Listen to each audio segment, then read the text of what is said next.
I'm excited and energized by what our offensive line room is starting to look like.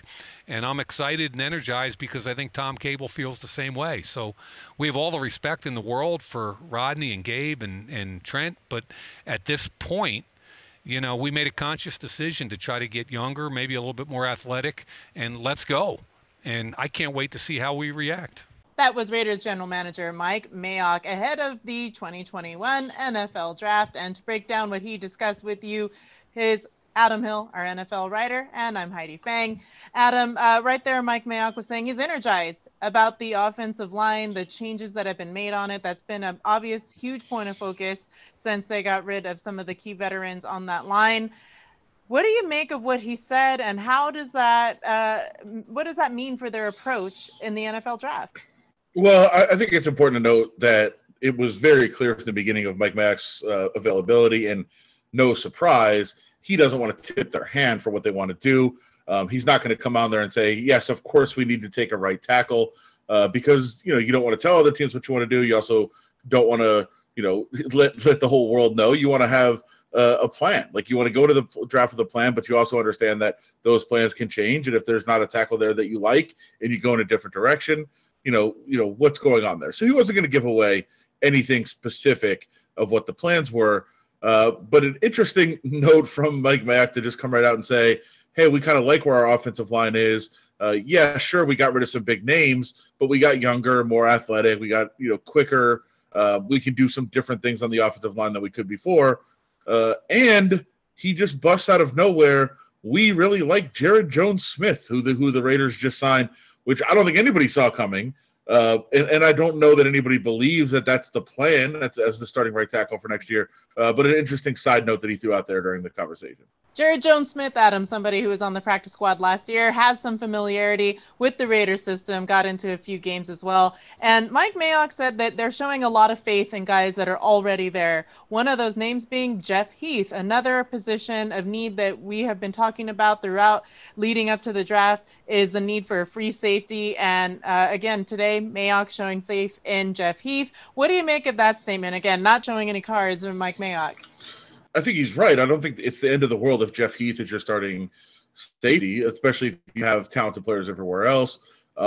He's a fine player, and Carl Joseph is back in the mix. I think he's also a fine player. I just think you look around and you don't, you're not necessarily excited about those guys, but they fill a role. You want those guys to be a part of a really good defense, and then, hey, they're a piece of it. They're a part of that. If you're kind of counting on them to be standout players, like I think you might need to with a free safety in this defense, maybe it's not necessarily as exciting. But he's right. I don't think it's the end of the world if you go to the season with one of those guys as your starting safety. And if you find a guy in the draft, if you find a Trayvon Merring late in the first round, and that's the only guy there, and there's no offensive tackle that you're thrilled about, yeah, I think you go with him. And I think there's some really good second round and third round possibilities at safety. But, I do think Mike Mayock is right that it's not the end of the world if they go into the season with the safeties that are on the roster right now. Another thing that we heard today, Mike Mayock addressed, was the fact that it's been pretty difficult in this virtual world and the COVID era for the Raiders to be able to really vet some of these guys, because when you want to get the connection with the draft pick, you want to go out there, you want to shake their hand, you want to get a feeling of who they are and spend some time with them. That's not really something that they've been able to do virtually, Adam. So how does that affect what they do in the draft?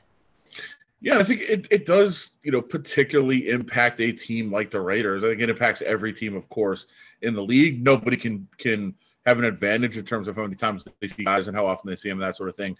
But the Raiders do seem to be more of the opinion that you need to be out there. You need to be, as Mike Mayock says, having dinner with a guy, having him in your facility, just kind of hanging out with him for a day to determine who they are, because they're not really of that new school, like straight analytics thinking of, hey, the math says that this guy does this and he does this and it'll help our team do this, and then we're gonna plug him in and play him here. Some teams are very analytical and mathematical in how they approach a draft and who they're going to select. The Raiders aren't really one of those teams. They're very old school. Mike Mayock, I'll never forget the quote that he said. They like to smell the grass when a guy's going through a combine and through his pro day. And they were able to get to pro day, but weren't able to meet with guys individually. And I do think that changes the approach a little bit. And Mike Mayock basically said he answered my question late in the availability of, hey, there's a lot of guys that have yellow flags going into the draft. And what you do there is either you say, oh, that yellow flag is a red flag, we can't take that guy. Or, you know what, that yellow flag we don't really have concern about. We were able to talk to him. He's cool. We're comfortable with who he is. He explained himself very well. And we're going to ignore that yellow flag. We think he's good to go. He did say with the way that it is set up now, a lot of those yellow flags just have to become red flags, and you can't really take a chance on a guy because you don't have a chance to get to know him. So I think that is interesting that maybe if there's some of those guys in this draft, the ones that stand out that come immediately to mind, Micah Parsons, off-field issues, maturity issues, as it's been referred to. Maybe if he does fall, if teams are concerned about him, maybe the Raiders can't take a chance on him because they weren't able to kind of sit down and meet with him and talk to him. Guys like Jalen Phillips with medical concerns. And he said the medicals have been kind of slow on some of the players, and that could be one as well. So that's one to keep an eye on, that maybe the Raiders aren't necessarily comfortable taking guys that have yellow flags around them because they weren't able to kind of vet them out. And there you have it. NFL draft coming up here on Thursday, April 29th. The first round of the draft will get underway from Cleveland. We'll have you covered with everything from Cleveland to Las Vegas here on VegasNation.com. Check out everything that we do as well online and in print, and download that Vegas Nation app. For Adam Hill, I'm Heidi Fang. Thank you for watching.